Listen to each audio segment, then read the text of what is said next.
మన మర్రి gold and diamonds లో no GST is back. కేవలం 1% to 11% వరకు మాత్రమే గల VA ఆపై నో జిఎస్టీ. ఈ ఆఫర్ జూన్ 6 నుండి 14 వరకు మాత్రమే. అదో మారుమూల గ్రామం. దాదాపు ఊరంతా వ్యవసాయ ఆధారిత కుటుంబాలే. సాగు పనులు, కూలి పనులు చేసుకుని జీవనం సాగిస్తున్న ఆ ఊరి వాసులను అనుకోని కష్టం వేధిస్తోంది. గ్రామంలో సుమారు 30 నుంచి 40 మంది కిడ్నీ వ్యాధులతో ఇబ్బంది పడుతున్నారు. వైద్య బృందాలు పరీక్షలు చేసినప్పటికీ కారణం ఏమిటో అంతు చిక్కట్లేదు.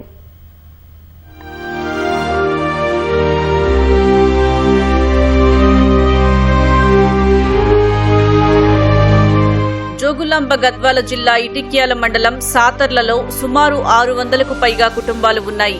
గ్రామంలో 2300కు పైగా జనాభా ఉంది. 5-6 మూత్రపిండాల వ్యాధితో మంచాన పడుతున్న వారి సంఖ్య పెరుగుతోంది. సుమారు 30 నుంచి 40 మంది కిడ్నీలో రాళ్లు, ఇన్ఫెక్షన్లతో బాధపడుతున్నారు. పలువురు డయాలసిస్ చేయించుకుంటూ ఉండగా మరికొందరు హైదరాబాద్, కర్నూలు, గద్వాల, భద్రాచలం తదితర ప్రాంతాల్లో చికిత్స చేయించుకుంటున్నారు. 6 ఏళ్లలో సుమారు 10 మంది వరకు మృతి చెందడంతో పరిస్థితి ఎంత దారుణంగా ఉందో కళ్లకు కడుతోంది.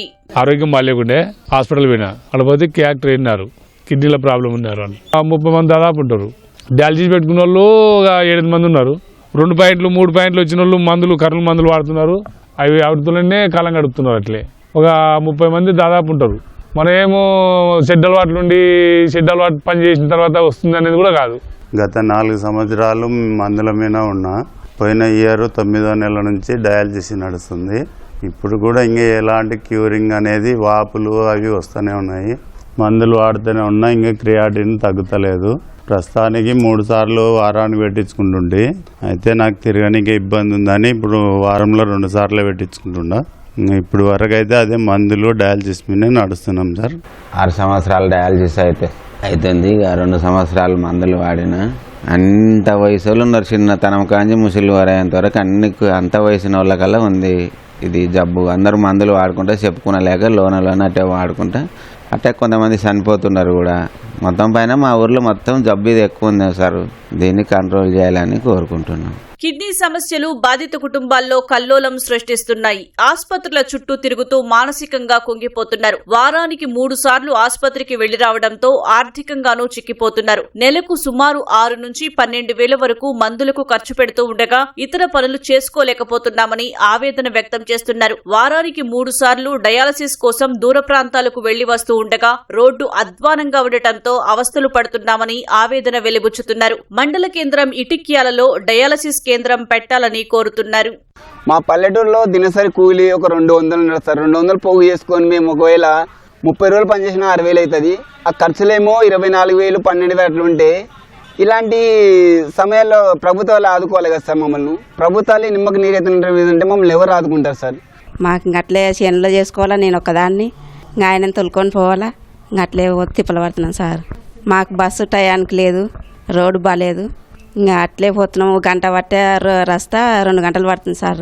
అట్లే తిప్పలు పడుతున్నాం. ఇంకా గ్రామంలో కిడ్నీ ఇన్ఫెక్షన్ పెరగడానికి కారణాలేంటో అంతు చిక్కట్లేదు. గతంలో తాగునీటి పరీక్షలు చేయించి ఓ బోరు నీటిని వాడొద్దని సూచించారు. ఓ దాత సాయంతో గ్రామంలో ఆర్ఓ ప్లాంట్ సైతం పెట్టారు. అయినప్పటికీ కొత్త కేసుల సంఖ్య నమోదవుతూనే ఉందని స్థానికులు చెబుతున్నారు. ఇంటింటి పరీక్షలు నిర్వహించి కిడ్నీ సమస్యలకు కారణాలేంటో తెలుసుకుంటామని వైద్యాధికారులు చెబుతున్నారు. ప్రస్తుతానికైతే 3 ఆన్గోయింగ్ కేసెస్ ఉన్నాయి. ఆన్ ట్రీట్మెంట్ లో గోయింగ్ ఆన్ ఉన్నాయి. ఎన్ని కేసెస్ ఉన్నాయో ఫైండ్ అవుట్ చేయడానికి ఏమైనా వాటర్ ఇష్యూస్ ఉన్నాయా, లేకపోతే వాటర్ ప్రాబ్లం వలన, వాళ్ళ డైట్ ప్రాబ్లం వలన, దేని వల్ల వచ్చిందో కూడా మేము హౌస్ టు హౌస్ సర్వే చేపిస్తాము. వాళ్ళకి పరీక్షలు చేపిస్తాము అండ్ ఫైండ్ అవుట్ చేసి వాళ్ళకి గవర్నమెంట్ హాస్పిటల్లోనే ట్రీట్మెంట్ అందేటట్టు కృషి చేస్తాము. మెయిన్ గా డైట్ హ్యాబిట్స్, వాటర్ ఇష్యూస్ వల్లనే కిడ్నీ ఫెయిల్యూర్ కేసెస్ ఆ విలేజ్ లో ఎక్కువ వస్తున్నాయని చెప్పేసి అన్నారు. ఇప్పుడు మళ్ళీ కూడా మేము హౌస్ టు హౌస్ చేపించి క్యాంప్ పెట్టిపించేసి వాటర్ శాంపుల్ తీసుకొని వాటర్ టెస్ట్ చేపించి కూడా కాజ్ ని ఫైండ్ అవుట్ చేస్తాము. ఏమైనా కేసెస్ ఉంటే కూడా వాళ్ళకి సరైన వైద్యం అందిస్తాము. ప్రభుత్వం చర్యలు చేపట్టి తమ గ్రామంలో కిడ్నీ బాధితుల సమస్యకు పరిష్కారం చూపాలని కోరుతున్నారు.